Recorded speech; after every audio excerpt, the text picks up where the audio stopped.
Harrison Lee of Locked On Winnipeg Jets here with 5 things you need to know about the Winnipeg Jets ahead of the 2022-23 NHL season. The first thing is, Winnipeg's going back to the drawing board and rethinking the concept of draft and develop. Sure, the Jets develop and draft, but how well did they actually do any of it?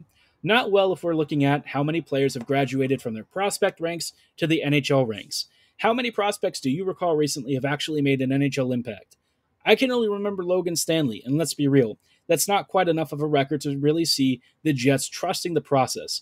They used to trust this process, and they've asked us to trust it, but somewhere along the way, they stopped doing that. And now it's time for them to go back to the drawing board and start over. This is a chance for them to really set the record straight and allow their kids to blossom and develop in the way that we know all of these talents truly can. There are some fantastic future players here, and I think the Jets have done themselves a disservice by letting them languish in other leagues that aren't the NHL. But now, here's a chance for them to showcase that they know how much talent these kids have and that they want to make them meaningful NHLers in the very, very near future. The organization is pushing more towards relying on these youth players to really step up this year, and I think the 2022-23 NHL season might be the first of many where we're seeing a lot of the younger players stepping up into really elevated roles, both on the ice and in leadership. Now, thing 2 comes along with increased development of the youth. You've got increased roles for players like Cole Perfetti and Ville Heinola. These are 2 of your most talented prospects, and now the Jets have an opportunity to elevate them in roles of importance. You know, where will Cole Perfetti play? I'm thinking top 6, and I think Bonus agrees. We've already seen just how skilled he can be, and there's a lot of potential here in one of the best passers and one of the smartest players I've ever seen. Ville Heinola, what can he bring? A game-changing back-end weapon with great skating, great vision, excellent passing, and frankly, a pretty nasty release. He's been, forced to kind of languish in the press box and playing on the Moose for a couple of seasons now, but it seems like the Jets are finally ready to push him into a major role and maybe earn a really big top 4 pairing spot with this Jets defense. The third thing you want to keep an eye out, though, is, with the addition of a lot of kids, it means that there are some reduced ice times and roles for some of the veterans. And what does that mean for former captain Blake Wheeler? He's basically had his wings clipped, and things have kind of felt, on the backslide with him recently. He's not had his poster at FanFest. It kind of feels like the Jets are sort of leaving him out in the cold, and he doesn't seem like he's super happy about having the captaincy taken away. So what are we going to see with Wheeler? Is he going to have a reduced ice time? Is he going to lose a little bit of that steam and momentum he had coming into some of his earlier seasons where he was dominating the ice? Are we going to see him refreshed and looking for a challenge, wanting to earn back that leadership role and proving to the Jets that it was a mistake to strip him of the captaincy? Where will Bonus deploy him? And I think these are all huge questions, and I think this could be maybe something that signals the end of Wheeler's time in Winnipeg, or finally gets him back into shape and pushes him into a better position to support the Jets and become, again, a fan favorite for many years to come.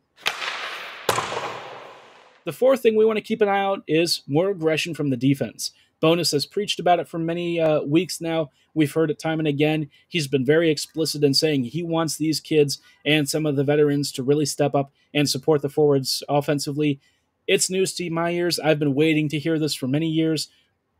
Some of the best Jets teams had all 5 skaters on the ice really working in tandem to create these great scoring opportunities that showed incredible passing, great zone cycles, lots of offensive pressure, waves and waves of pressure that wore down defenses and finally gave the Jets the opportunity to score.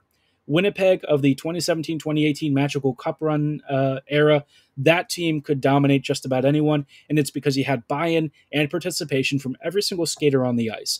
This is something the Jets need to get back to, and if this starts this season, I'm here for it. I don't care how this year ends so long as we get some of that really important development and growth from both the offensive and defensive sides of the game. Now, the final thing to keep an eye on is whether or not Rick Bowness can fix the locker room. Everyone seems to hate each other. There's a lot of upset feelings, and quite frankly, people have left this team talking about just how terribly toxic Winnipeg's locker room is. You just hate to hear it. And I think this is a time for Bowness to really emphasize communication, team building, morale building, and going back to the drawing board with the relationships on this team. This is obviously one of the problems that's going to take the longest to fix, but Bowness seems ready to tackle it, and if he can kickstart the ball rolling here this season and really get it going over the next couple of years for this Jets team to kind of reforge those friendships and get this organization looking more functional and normal again, I think that'll make his hiring a huge win for the Jets, and I'm already excited to see what he does this year. Maybe he doesn't have that much to work with on the ice, but I think on the back end and all of the changes he wants to bring to this team, it might be one of the most exciting seasons in recent Jets memory. You're now fully in the know about the 2022-23 Winnipeg Jets. Be sure to subscribe to Locked On Jets for free wherever you get your favorite podcasts and on YouTube to keep up with the Jets all season long.